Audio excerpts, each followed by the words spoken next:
You can play songs and improvise a little, but your solos still fall short of what you hear in your head, right? That's not a skill problem. That's 7 mistakes every intermediate guitarist makes without realizing. And I used to make every single one of these too, so I know you'll feel the difference when you fix even more. Mistake 1 is gripping too tight. A lot of us guitar players, we get on them strings, and off the bat we're squeezing as hard as we can because it's hard to play when you first start. But you shouldn't do that. It's harmful to your hand and you limit yourself when you're playing. What you want to do is play really close to the frets, because then you don't need to push down as hard. If you're right up on the fret, you can push barely at all and the note will ring out. If I'm pushing the same amount and I just slide back, it sounds so dead. So you're going to be right up on the fret, and then when you do have to pull back, say you're on a bar chord, instead of pinching, instead of squeezing, keep your fingers loose and pull back with your arm like this, like you're doing a little row. When you do that, you can ring out a bar chord without even using your thumb.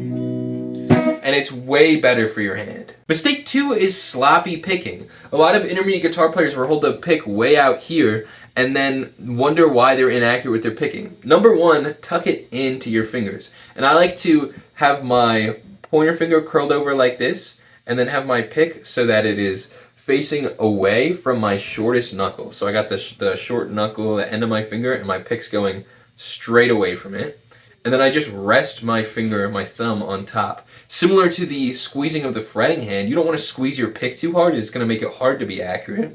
And then once you're holding your pick right, you want to get to your guitar and find some way to anchor your hand to the guitar. Whether that's putting your fingers on the pick guard, putting your hand on the bridge, or putting your forearm on the body. Any way that you can anchor your hand to the guitar is going to make your picking a million times more accurate. Number 3 is trying to learn modes too soon. I don't think modes are inherently bad, but I've had multiple students come to me lately who've been trying to learn modes before they are able to play over chords in their improvising.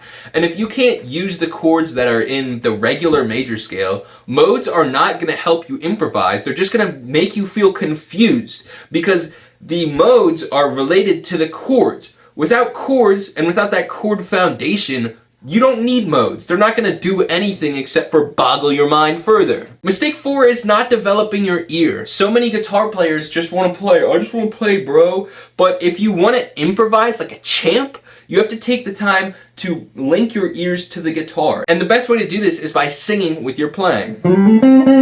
Ba-da-ba-ba. If you sing with your playing, the ideas you already have even, play them and then sing them and then play them, you will link your ears to the guitar so much more than you could ever imagine or ever do by just running scales and praying. By the way, if you're serious about breaking out of your box to really get better at the guitar, then click the video in the description and I'll show you exactly how I help players like you unlock the fretboard. Mistake 5 is not using a metronome. Be so fucking for real. You made it here in the video, this far, you are serious about learning playing. I know for a fact that the people who aren't, they got out of the video a while ago. So if you made it here in the video, start using a metronome, because a metronome is the musician's best key to playing in time. If you don't like playing with a metronome, you think it's hard or challenging or whatever, that's not the metronome that's fucking with you. That's you can't play in time. There's no beating around the bush there. The metronome should haunt you. You should use the metronome so much that it becomes easy to be in time, and then it becomes a tool to get faster, get better, get more accurate. But if the metronome is hard, what are you doing? What are you doing? Get click-clacking. Mistake 6 is not having a practice routine. So many guitar players just bounce around video to video, hoping and praying that they'll find the secret sauce. But the secret sauce is picking one thing to learn and learning the shit out of it.